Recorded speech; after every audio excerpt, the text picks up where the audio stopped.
बिस्मिल्लाहिर्रहमानिर्रहीम।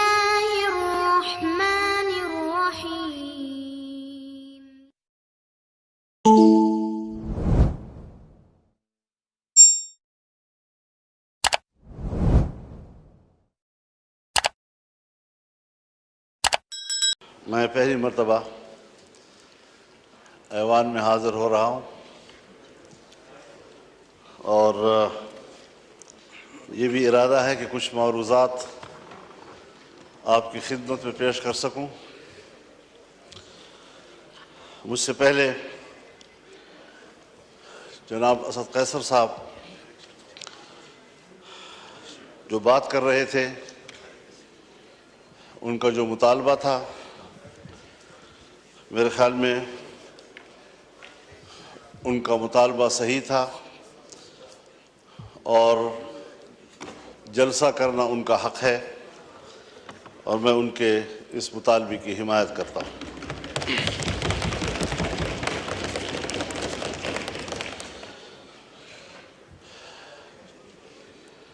लेकिन जनाब स्पीकर, मसला यहाँ तक महदूद नहीं है कि हम जलसा कर सकते हैं या नहीं कर सकते।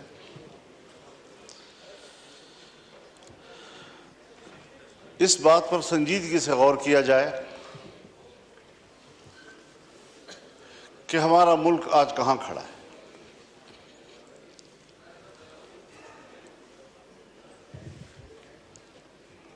हमने ये मुल्क जिस जमहूरी अंदाज के साथ बरसगीर के मुसलमानों की ताईद से हासिल किया, उनकी कुर्बानियों से हासिल किया, इस मुल्क के कायम होने में न ब्यूरोक्रेसी का कोई किरदार है और न ही एस्टेब्लिशमेंट का कोई किरदार। लेकिन इस बात को सोचा जाए कि आज अवाम कहाँ खड़े हैं और एस्टेब्लिशमेंट कहाँ खड़ी है। क्या वजह है कि मुसलसल ऐवान पर सवाल उठाया जा रहा है, हमारी अवामी नुमाइंदगी पर सवाल उठाए जा रहे हैं। क्या ये अवाम के नुमाइंदा पार्लियामेंट है या ये एस्टेब्लिशमेंट का तरतीब दिया हुआ पार्लियामेंट है? इससे कब निकलना है हमने, या मजीद धंसते चले जाना है? ये मुल्क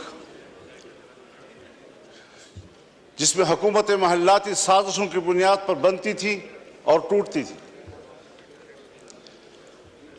ब्यूरोक्रेट्स फैसला करते थे आज वजीर आजम कौन है तो कल वजीर आजम कौन है। एक जमाने में मुल्क के एक सदर मुमलिकत ने अपने दौरे हुकूमत में 5 वजीर आजम तब्दील किए।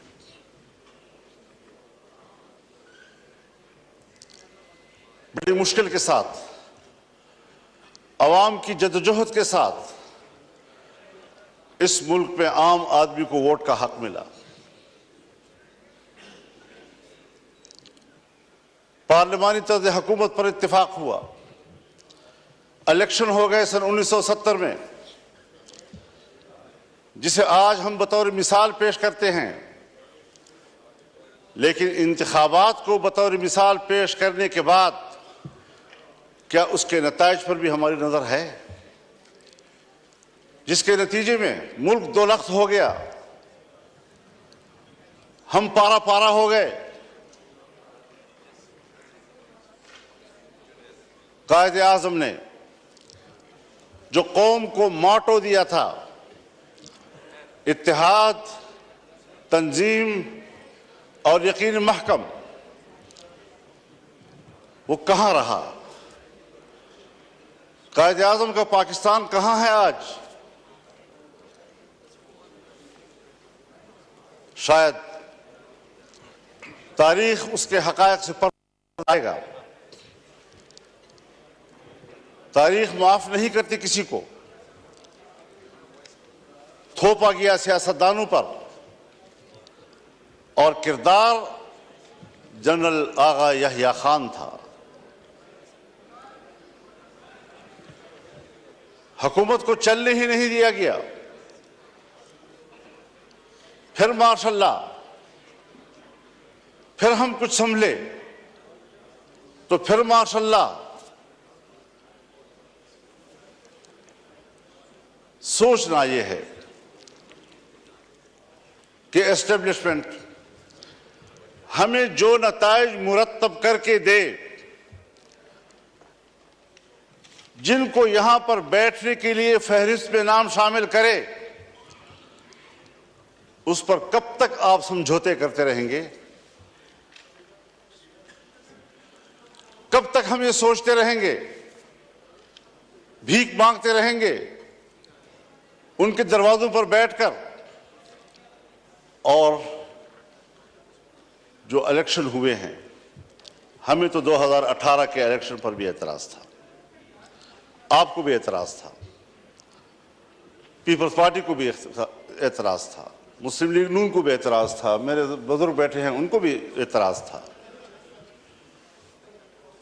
इस वक्त भी तो मैंडेट तकरीबन वही है, कुछ थोड़ा आगे पीछे। इसी मैंडेट के साथ उस वक्त धांधली क्यों थी और इसी मैंडेट के साथ आज धांधली क्यों नहीं है? हज़रत, मुझे शर्म आती है, शायद मैं कुछ अपनी गुफ्तगू में ऐसी बातें कहूं जो आप समझेंगे कि मैं तजावुज़ कर रहा हूं, लेकिन सियासी आदमी, उसे बात करनी होती है। सियासतदान मालूमात की बुनियाद पर बात करता है, पब्लिक में बात करे, पार्लियामेंट में बात करे। खुदा करे ये खबर गलत हो, लेकिन हमारी मालूमात ये हैं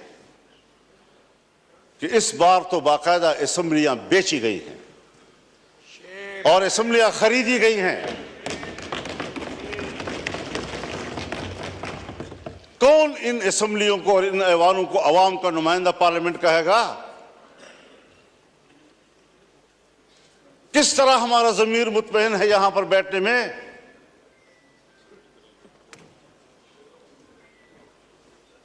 हारने वाले भी परेशान और जीतने वाले भी मुतमईन नहीं। इस कैफियत में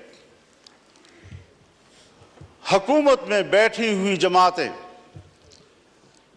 जो हमारे लिए मुहतरम भी हैं, हमारे हमसफर रहे हैं, हम उनके उन जद्दोजहद की कदर करते हैं, लेकिन उन्हीं की जमातों के अंदर उनके सीनियर लोग मजबूर हैं कि वो अपनी ही मैंडेट को मुस्तरद कर रहे हैं, उस पर एतराजात उठा रहे हैं। सिर्फ अपोजिशन की बात नहीं है, हम देख भी रहे हैं, हम सुन भी रहे हैं। तो जमहूरियत आज कहां खड़ी है?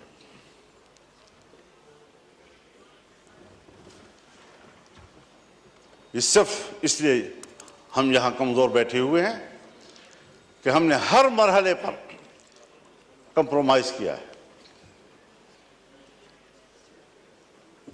हमने अपने उसूल पे समझौते किए हैं, हमने अपनी जमहूरियत बेची है, हमने अपने हाथों से अपने आका बनाए हैं, और जब हम ही अपने हाथों से अपने लिए आका बनाएंगे, यही होती है आखिरत की निशानी। जब रसूलुल्लाह सल्लल्लाहु अलैहि वसल्लम से हज़रत जिब्रील ने पूछा कि आप क़यामत की अलामात के बारे में बताएं, तो आपने पहली बात की अन तलिदल अमत रब्बतहा, कि माएँ अपने लिए मालिकाएं जलेंगी, यानी बेटियां मालिक बन जाएंगी और मां को नौकर और घर के मजदूर की तरह देखेंगी। इस मिसाल से आप खुद समझ लें कि जो आपके मातहत होने चाहिए थे, जो आपके हुक्म पर चलने चाहिए थे, वो आज हमारे आका और उनके हुक्म पर हम चल रहे हैं। हम यहां पर एक कानून पास नहीं कर सकते। जनाब स्पीकर साहब, आप गवाह हैं, आप गवाह हैं, आपकी पूरी जमात गवाह है। हमने एक इजलास में एक कानून